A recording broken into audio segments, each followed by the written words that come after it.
Hey, what's up everyone? It's Mark Sinizaga and welcome sa panibagong vlog. Right now, we are in Impasugong Bukidnon with a beautiful background of Mount Kitanglad. Mount Kitanglad is the third highest mountain in the Philippines and we are here in one of the farms sa tita ko mga guys. So join me in this vlog as we explore provincial life here in Bukidnon. And if you're new to my channel, don't forget to hit that subscribe button and follow me in the social media channels dito sa Obos. Thank you.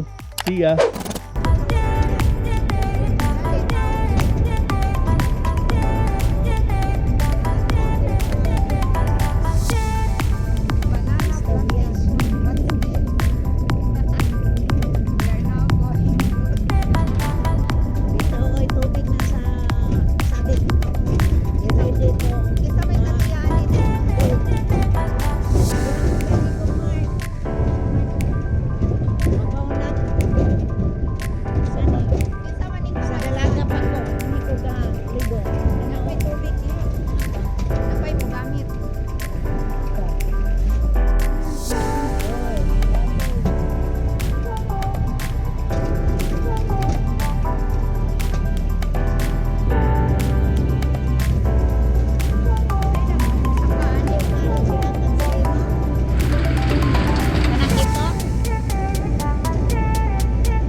Ayan guys, yan po yung tita ko and then si mama.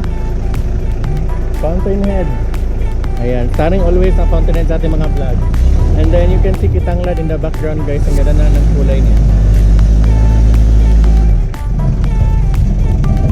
Punta naman tayo sa dun sa red daw na banana. Na papaya. Oh, lalalala.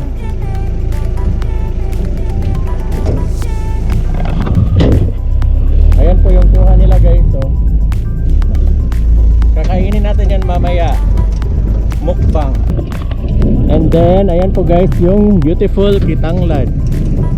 That's Mount Kitanglad, the third highest mountain in the Philippines. Ayan, tumatakbo po kami guys. Hello. Huwag kalimutan. Ginagawa mo. Sa May 14. Against the light. Hello. Yan, see you later guys. Ayan guys, so nandito tayo sa mga banana plantation. Ito po yung mga export quality na mga banana guys. And then ito po ay owned ng mga top multinational companies guys dito sa Philippines and I think world. Top export quality ang mga bananas na yan. And ito po yung daanan papunta dito. Ang dami guys at ang lawak ng plantation dito mga guys. Kuha sila ng tubig kasi may water dyan. And guys, so see you mamaya guys. Kuha tayo ng red na papaya kasi yellow na yung nakuha namin kanina. See you. Ayan guys, ang uncle at saka yung tita ko nagkukuha sila ng red papaya. Kakain natin yan mamaya.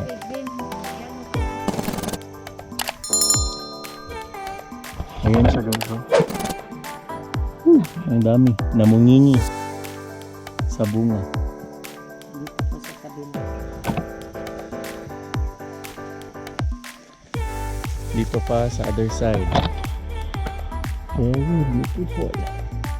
Plenty and abundant. Thank you Lord. Ayun guys, nakakita kami ng hinog na kukunin natin. Ayun po guys. Hinog! Tara! Ayan na. Ayan na. Ayan na. Mauna na tita? Daot siya.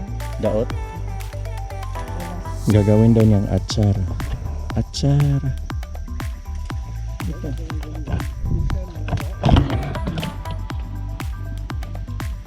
Ito, kunin ito. Kasi marami na sila. Ah, para lumaki yung iba. Ito yung iba. Ah.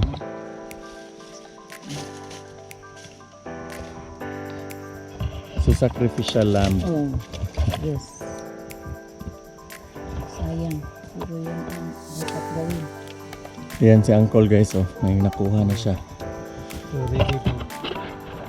Ready na yan. Oh, ang lalaki guys, oh. Parang watermelon. Tayo na. Gamay raman ta mga on. Ayun guys, so nakakuha na tayo. Abangan natin mamaya yung kakainin natin. Makaon na naon niya, tita? Yes. Ayan, kakainin natin yan mamaya. Pagdating natin sa bahay. Ito na po guys, yung nakuha natin. Nakuha nila na yellow.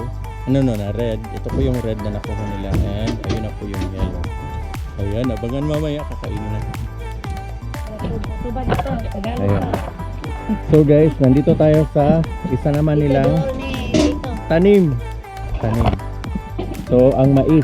And then bukas daw guys, kukunin daw yung tassel ng mais.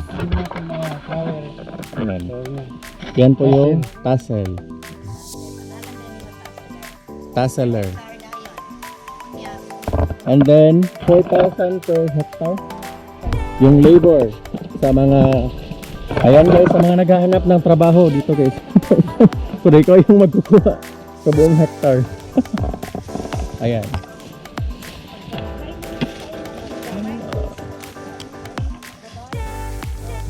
Ayan o. Bakit siya kukunin, Uncle? Para ito ang male natin, female. Ah. Tapos ito ang male, ito ang pollinate. Ah. Hindi natin ito kunin kasi ito yun ang mag-pollinate. Ah, okay. Ah, kaya pala. Male. Amazing guys, no? Ayan. So you have to be a farmer and you have to study para malaman yung mga ganyan.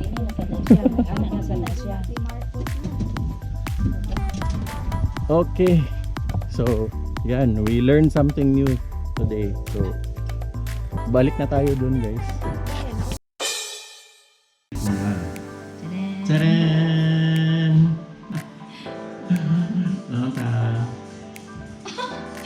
No. Parang siya sa dilingon na. There. Tadaan! Look at it. Thumbnail.